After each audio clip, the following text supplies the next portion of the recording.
Hello,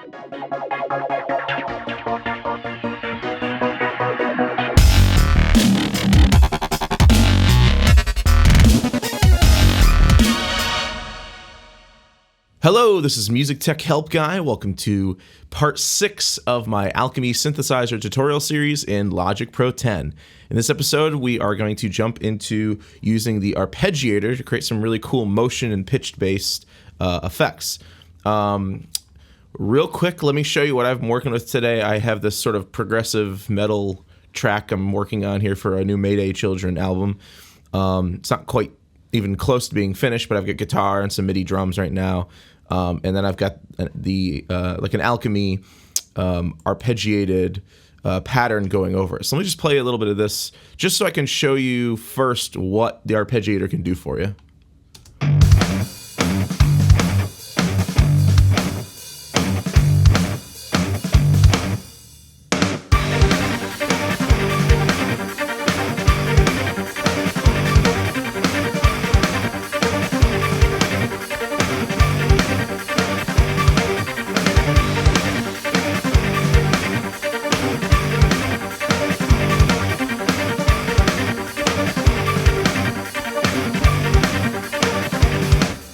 So essentially what the arpeggiator does is it works a lot like, Logic's built-in arpeggiator.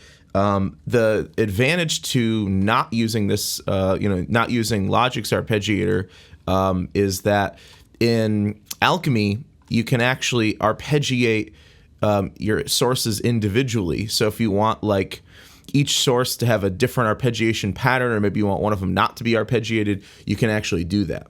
So rather than working with this patch that's already been built, let's start with something really, really simple. Let me just go and let's clear this, and we're going to start from scratch. So I'm going to start with just a really stock sounding sawtooth pad. Let me just pull the attack up a little bit just to soften it. Let me arm my track so I can actually hear my output here. So just for demonstration, I'm going to start with this, and then we'll build this out into something a little more complex like what you heard earlier. So let's go down to the arpeggiator.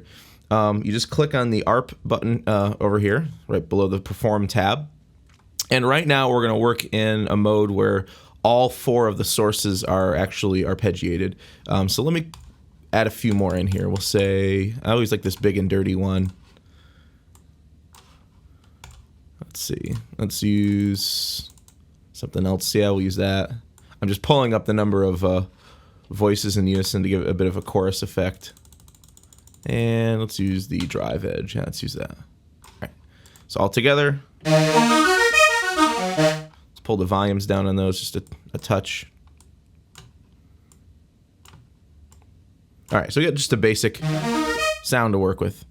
When you're in all mode, this means that all 4 sources are going to be arpeggiated. In order to turn the arpeggiator on, what you have to do is you have to go from mode off to one of the other arpeggiated modes. So if you say up, basically what's going to happen is it's going to arpeggiate upwards. If I play a C minor chord, it's going to arpeggiate upward. If I choose down, it's going to go top note to bottom note. There's also up and down. There's also down and up. There's as played, which basically whatever order you play the notes in, that's the order of the arpeggio. So as long as I hold down all the keys while I'm playing it, you can create some kind of, some cool patterns that aren't just up and down or up or down.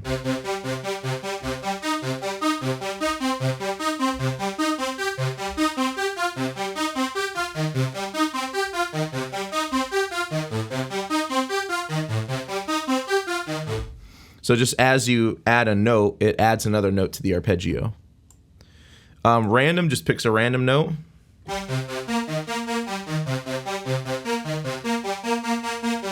In the chord that you're playing. And then chord just basically stamps the chord that you played.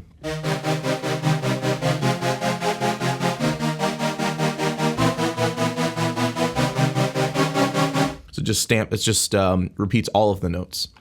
So I'm going to start with just up, the up mode. The rate knob basically is how fast the arpeggio is moving. So if I choose, right now it's on an 8th note. If I go to a 16th note, it's going to be a lot faster.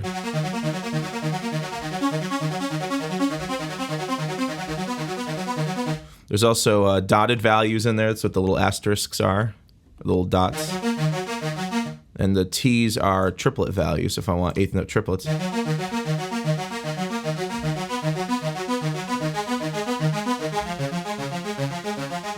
I'm going to go with the 16th note. Another thing to keep in mind is the arpeggiator can actually be unsynced. So when you unsync it, when you turn the sync button off, your rate becomes like a fixed value.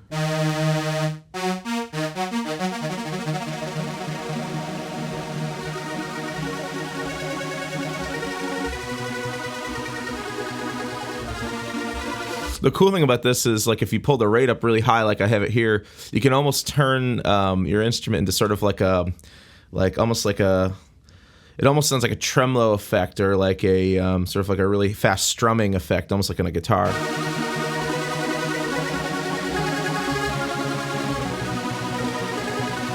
But I don't want that for this, so I'm going to go ahead and sync it. So it syncs to our timing of our song and put it on 16th note. The octave knob is the number of octaves that your arpeggio will cover. So if I just play like a typical triad, like C, E flat, G for C minor, I'm going to have to play notes higher with my other hand in order to get it to jump up an octave. If I put this on 2 octaves, it'll actually play the chord I'm playing plus a chord an octave higher. And you can pull this up even more. I can go up to 3 if I want.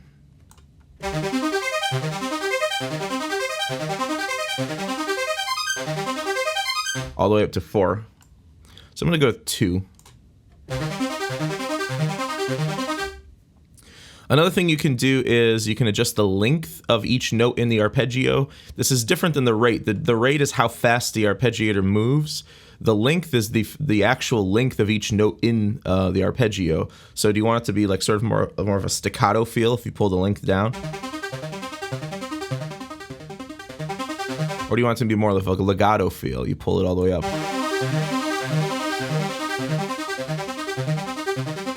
I want it down just a little bit. The arpeggiator pattern knob allows you to switch between one of 16 different arpeggiation patterns that you can make yourself. So when you just load the arpeggiator, all 16 of them are identical, so there's no difference. But if you start on 1, build a pattern, go up to 2, build another pattern, go to 3, build another pattern, so forth and so on, you can actually create different arpeggiation patterns. Another thing you can do with patterns is you can actually save your patterns if you want. You can go File, Save, and then give it a name. I've actually created one in advance off screen called Arp Pattern 1. So it saves anything you save, or any arpeggiation pattern you save gets saved under the presets here. One thing I should note is that the arpeggiation presets only save what's in the sequencer window. It does not save what's over in the arpeggiation section over here. The swing adds swing to it. So instead of having straight 16th notes or straight 8th notes, let me go back to 8th notes. You can make the 8th note swing, so the first one's going to be longer than the second one. There's also a note velocity feature. Basically, when this is pulled all the way down, you can play as hard or as soft as you want. And it at pretty much every single note in the arpeggio will have the same velocity. If you pull this up a bit, you'll hear some variation in the notes. If I play one note loud and another note softer, you'll actually hear those 2 notes in the arpeggio, in the arpeggiator, be louder and softer.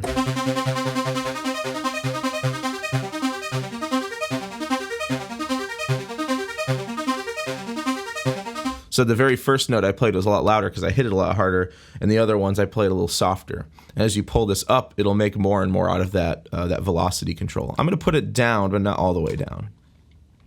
Now another option is this split function. What this does is it splits the keyboard into basically an arpeggiated zone and a non-arpeggiated zone.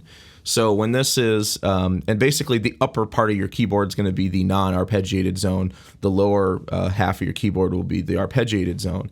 So if I tell this at C3, which is middle C in Logic, to split my MIDI controller into two different zones, this means that any notes I play below middle C are going to be arpeggiated.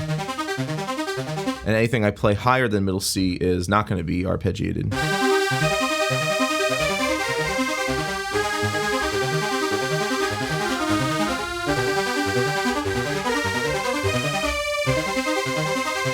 So if you want to do things like that, where you can have like a melody, like an unarpeggiated melody in the upper half of the keyboard, and sort of like a arpeggiated bass line or chord idea in the lower part of your keyboard, you can do that. I'm not going to do that though, so I'm going to just pull this all the way up. Now the latch modes are different, basically different ways how the arpeggiator handles you holding the keys or not holding the keys down. When you turn this off, basically in order to hear the arpeggiation, you have to hold the keys down.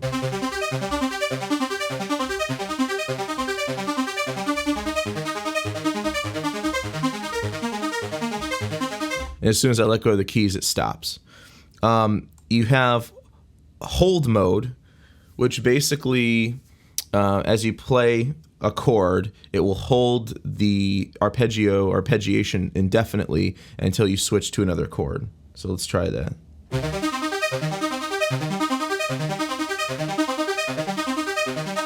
me just pull the monitor down for a second. I'm not holding the keys right now, and it is still arpeggiating.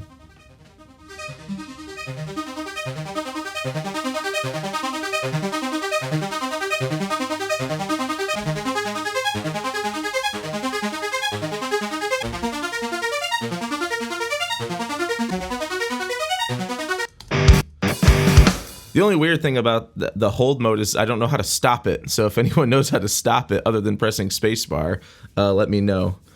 There's also a add mode, which the add mode basically, as you add new notes, it builds onto the arpeggiation. So you can start with just playing notes at random or within a certain key or a certain pattern, and you can get sort of some cool moving sounds.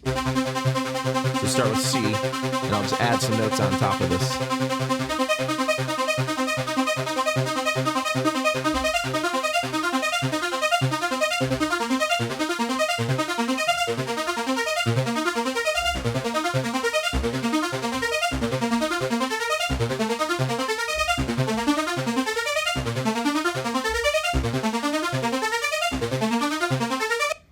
And like with the hold mode, I don't really know how to stop it other than pulling this down to off or hitting spacebar. So I'm just going to use the standard mode. I'm not going to use the latch modes at all for this. All right. One other thing, just like with our envelopes and our LFOs and our other modulation sources, you can choose to trigger them or not trigger them. In trigger mode, basically every time you play the keys, it restarts the arpeggiator.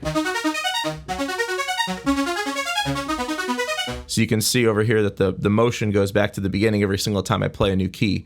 With trigger mode off, it just sort of cycles through the 16 steps. And it all depends on what the arpeggiation sounds like, all depends on what you've actually played at what given time in the song.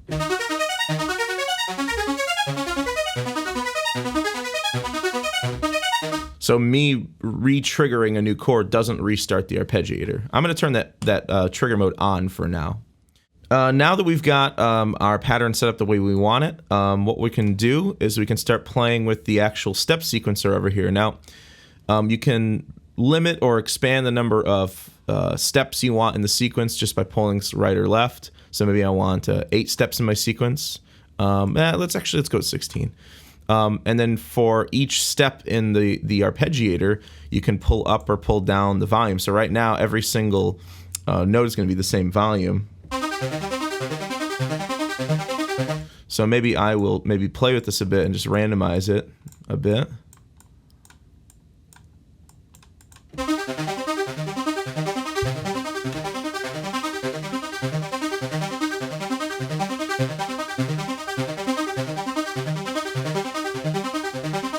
So some of the notes are going to be softer than others.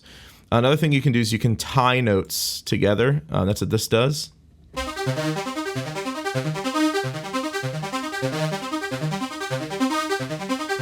And basically what the tying does is it just merges these two notes together. So instead of having two different 16th notes, I have 1/8 note there now. So we can play with that as well.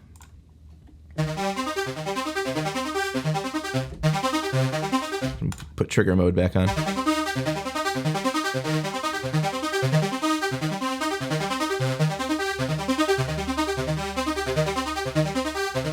Let's go with that.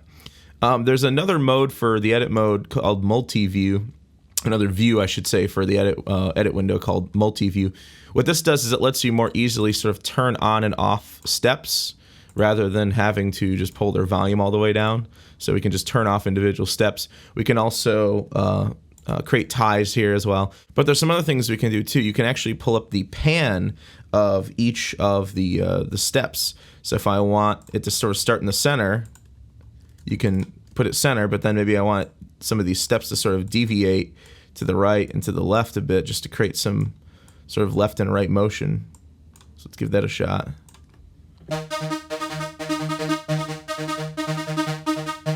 And another cool thing you can do here is you can also affect the tuning of each step. So this 0 means that basically each step is at its root tuning. If you pull up, you can actually pull up or down in semitones. So let's pull up the first note to an octave higher, and maybe we'll play with a couple others here.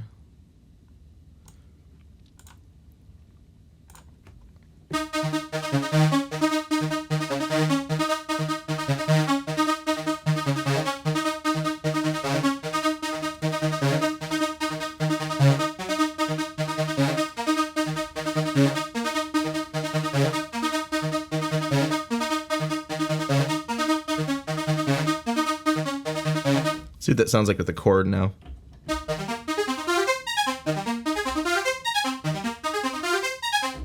Let's not use that one.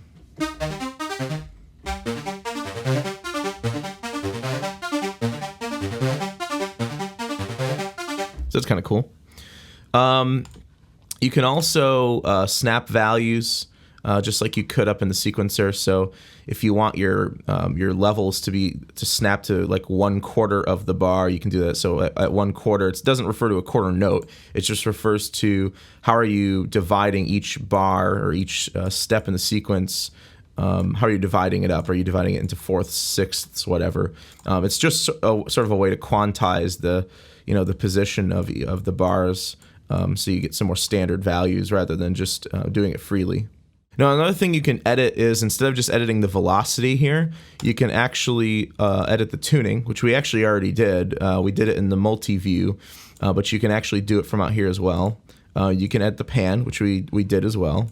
You can edit the swing as well, which we did over here, but you can individually create swing on some notes but not on others.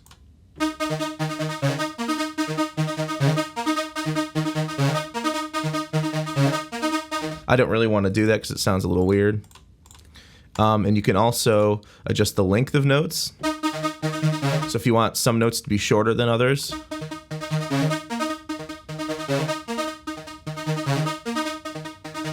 you can do that too. In addition to being able to edit certain like note property values like velocity, tuning, panning, the swing, and length, you can also modulate different synthesizer parameters with the arpeggiator, much like we did with the sequencer before. So if I choose Arp Mod 1 and then just sort of draw in a pattern here, I'm just going to sort of draw it in at random. There we go. What you can do is you can click on anything up here, like say my cutoff frequency, and you can modulate the cutoff frequency with the ARP modulation down here rather than the sequencer. Not that it really matters. I mean, it basically does the same thing, but you can go to Note Property and go down to ARP Modulation 1, or A1, and now our arpeggiator is modulating the cutoff frequency. I rarely ever use that just because, I mean, it's basically doing the same thing for me that the sequencer could do. So anything I can do here, or anything I do down here for arpeggiation modulation, I could do up here with the sequencer. So I'm just going to skip that. I'm not gonna work with that. So let me load my preset and let's start building a patch that goes along with our song. All right, so let's start building a pattern that fits our song. Basically, the guitar riff is just sort of like in G minor. So all I've done is I've just stomped basically 4 G minor chords: G, B flat, D. The only thing that's kind of weird about the song is the timing. The time signature here is 15/4.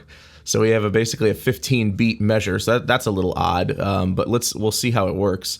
Right now, just with my stock setting and nothing, really no whistles and bells. Let's see what this sounds like.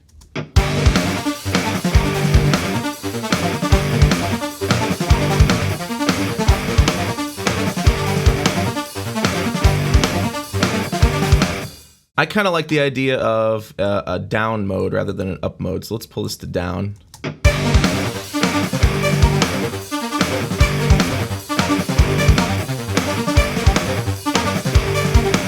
Cool.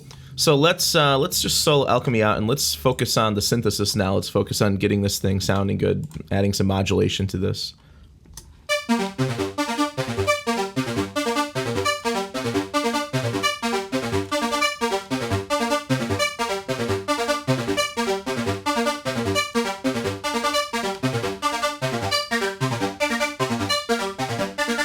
Just pulling up the waveform sync knobs just to get a few more brighter overtones in there. Let's make this a little bit softer. Let's pull the attack out a bit. Let's also pull in, what I'm going to do is I'm going to put the filter knobs so that all of our oscillators are running through both filters. Let's use just a standard low pass on top here. Let's try the tube filter. It's not really a filter. It's more or less just it's like a tube drive effect. I'm going to pull this up to be more parallel and less serial. Excuse me, more serial and less parallel, I should say. And let's add some effects too. Let's make filter 1 go to effects bus A. Let's make filter 2 go to effects bus B. Go to our effects, go to A. Let's just add reverb on A. So go down to convolution reverb. And let's try a Grand Hall 2. That's kind of cool. Effects B, let's add a little delay to this.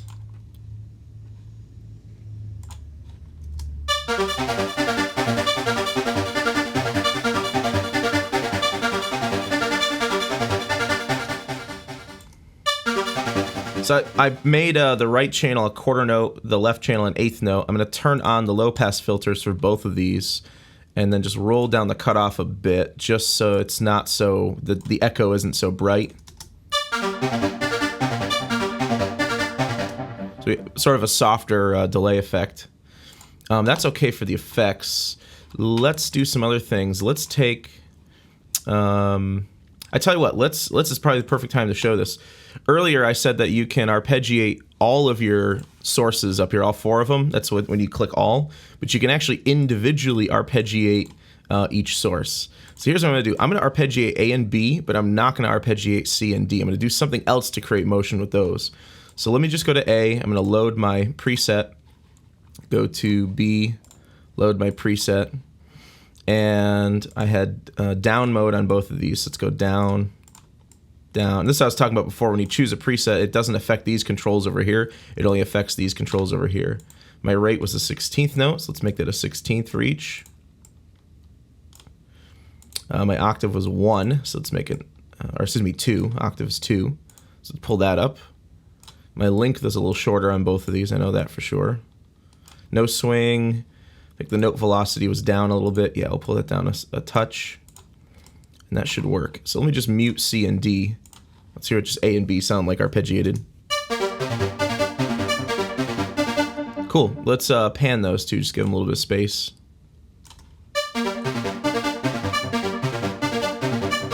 Now you can actually create basically 2 different arpeggiation motions for these if you want. If I really wanted to, I could say I want the rate for big and dirty over here to be 8th note, and I want this to be a 16th note.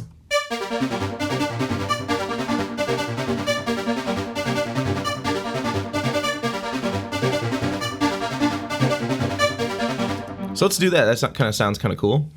Let's go to sources C and D, and let's do something else for motion with these.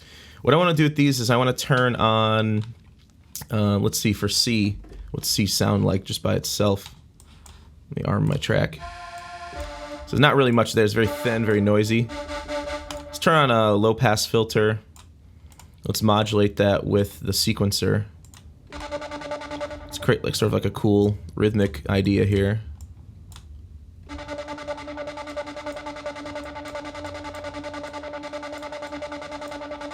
And let's also modulate the sync knob with that sequencer. Now, not that much, just a little bit. So just pull the depth down. So that's kind of cool. Let's go to D. Let's turn that one on. D, let's turn on some white noise. Let's cut out the low end. And let's modulate the volume of this with that same sequencer. So together C and D sound like this. Let's pan them too.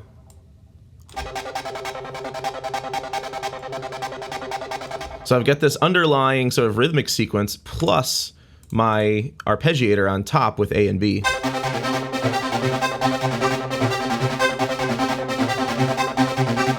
One thing I should mention is when you start using the arpeggiator in these other modes, not in all mode, in A, B, C, and D mode, you have to have at least 4 voices going on. You can't have a monophonic instrument because it requires, for me to arpeggiate A and B, and then hear C and D individually, it requires at least 4 voices. So just keep that in mind.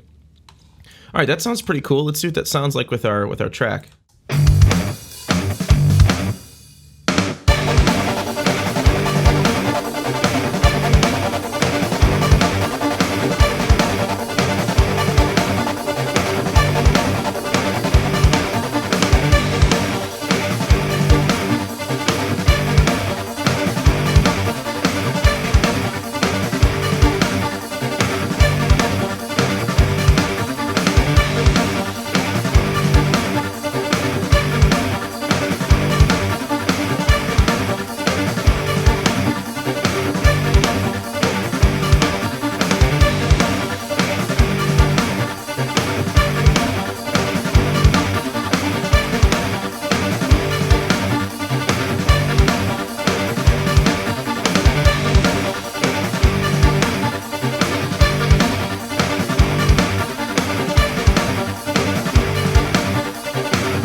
Cool. That sounds really cool. Now the next section is in 14/4, so it's a little bit different, but it's a different chord. It's a C chord. So I'm gonna just duplicate my clip over there. I'm gonna cut out 1 beat in my chord. There we go. And actually, I tell you what I'll do is I'll just I'll come in here and I'll just trim this up. There we go, just like that. Hit Command R 3 times. Let's join these together by hitting J. Let's open this up. Now we're on a C minor chord for this next section. So I'm going to take my G chord, I'm going to hold Option and hit up. And transpose the whole chord up to C. So now we've got this. I didn't mean to make that marker there, but oh well.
So that's the Arpeggiator in Alchemy. It's really, really cool. It makes it really, really easy to create some really cool motion and pitch-based sort of sequences, even more so than what the sequencer can do alone, even more so than what Logic's Arpeggiator can really do in some cases. So I hope you enjoyed this video. I hope you go out and use the Arpeggiator. In the next episode, we'll talk about assigning some of our perform controls, and then we'll start to move on to some of the other oscillator controls like spectral, pitch, formant, granular, and sampler. So I hope you enjoyed the video, and thanks for watching.